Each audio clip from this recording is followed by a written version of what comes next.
Senhor presidente, senhores deputados, eu, na verdade, de fato não ia falar, deputado Adelino. Mas, ontem à noite estava fazendo uma breve reflexão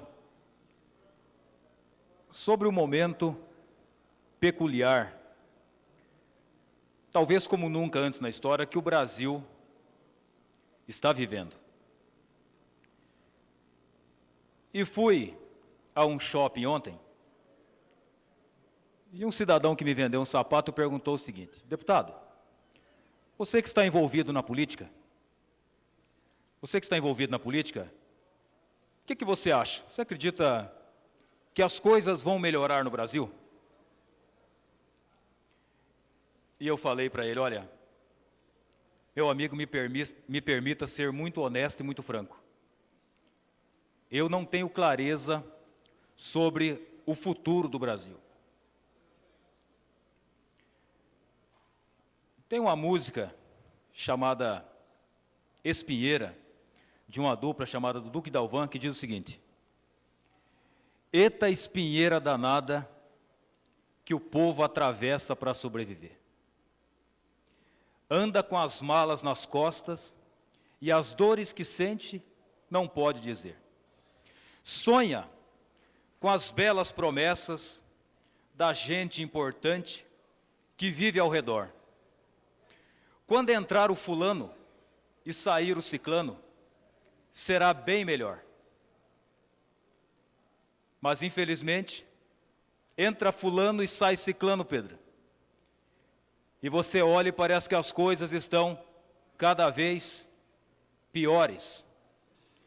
E uma outra parte da música diz o seguinte: o mundo não acaba aqui. O mundo ainda está de pé. Enquanto Deus me der a vida, levarei comigo esperança e fé. Só que em alguns momentos, deputado Nelson Luerce, quando você olha para a televisão, você pensa assim: olha, até quem mais tem esperança nesse Brasil tem hora que se desesperança. Tem momentos que bate uma desilusão, que bate uma tristeza, uma descrença, que a gente fica se perguntando: gente, o que é que estão fazendo com o meu país?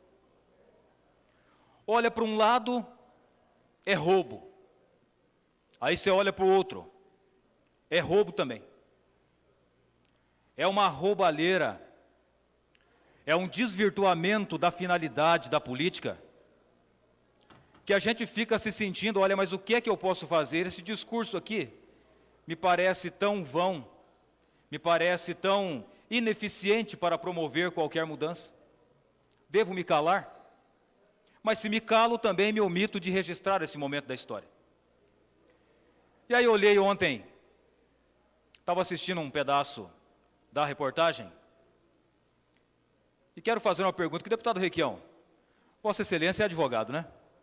Ele faz uma pergunta: se eu oferecer um cargo a uma pessoa para que ela vote em mim, isso é crime ou não é crime? Deve ser muito parecido com a tipificação estreita do Código Penal, corrupção ativa, não é isso? Oferecer algo indevido para obter uma vantagem, que é um ato obrigatório da pessoa fazer. Eu estava assistindo o jornal ontem e vendo o seguinte, que o governo Temer está fazendo o seguinte: algum tempo atrás, houve lá um grande escândalo chamado Mensalão, onde o governo do PT fazia o seguinte: para aprovar algumas medidas que julgava ser importantes, ou que se julgava ser do seu interesse, pagava o que se chamou de mensalão, dava dinheiro, dava uma vantagem. E houve uma grande condenação, grandes condenações, né, um escândalo e tal.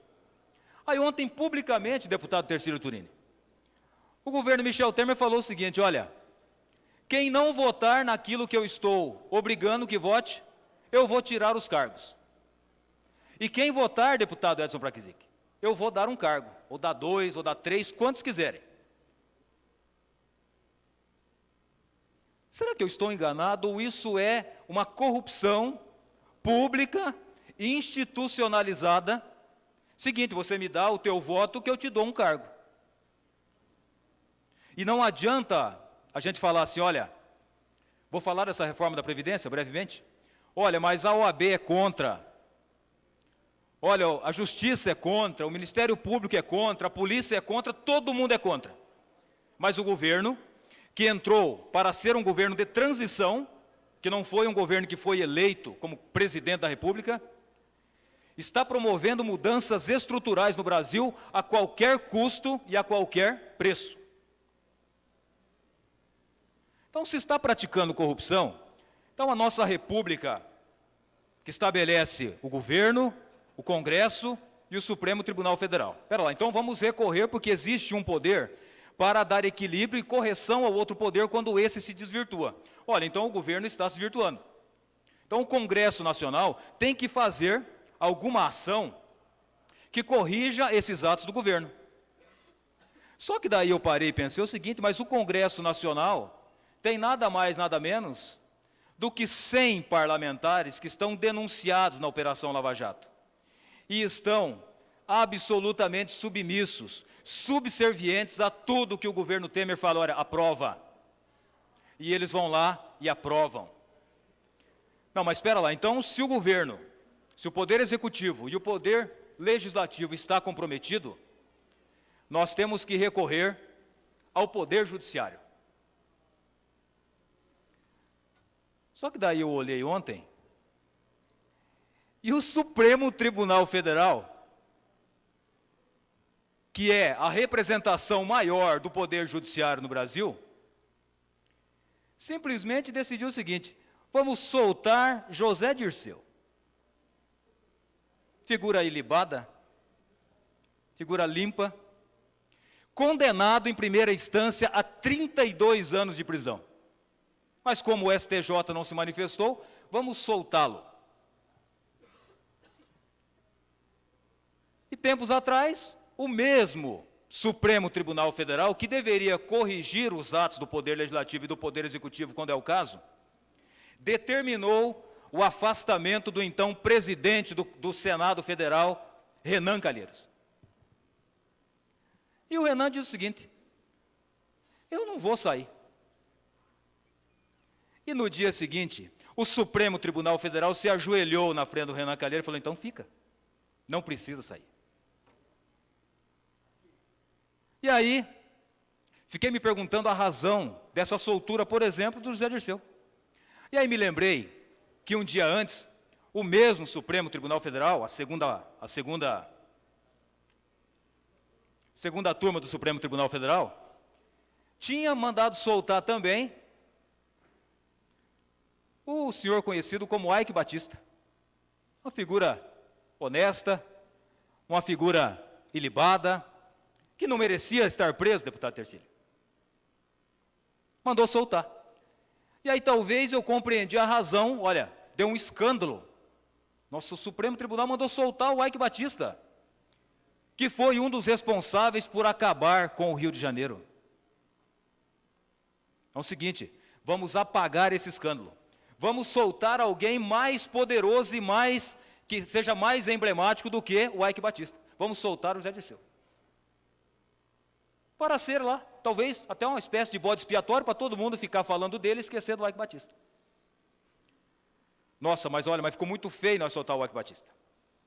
Aí o juiz de primeira instância foi lá e falou o seguinte, o nosso Poder Judiciário que a gente tem que esperar aí a salvação, que deveria, se considerasse o que nós estamos fazendo de reflexão, se considerasse que o governo Michel Temer está fazendo e o que o Congresso está fazendo é um ato público de corrupção ativa e corrupção passiva, típica do Código Penal, típica, deveria agir e prender todo mundo. Mas aí o nosso Supremo tem essas ações. É o seguinte, o juiz de primeira instância falou o seguinte, olha, vamos soltar então o Eike Batista. Só que para ele ficar solto, ele vai ter que pagar 52 milhões de reais, senão terá que ser recolhido, preso de novo, deputado Rasca. Ora, então a tua liberdade, Ike, custa 52 milhões de reais. Se você tiver dinheiro para pagar, você é solto. Ou seja, deputado Edson, a liberdade no Brasil tem um preço.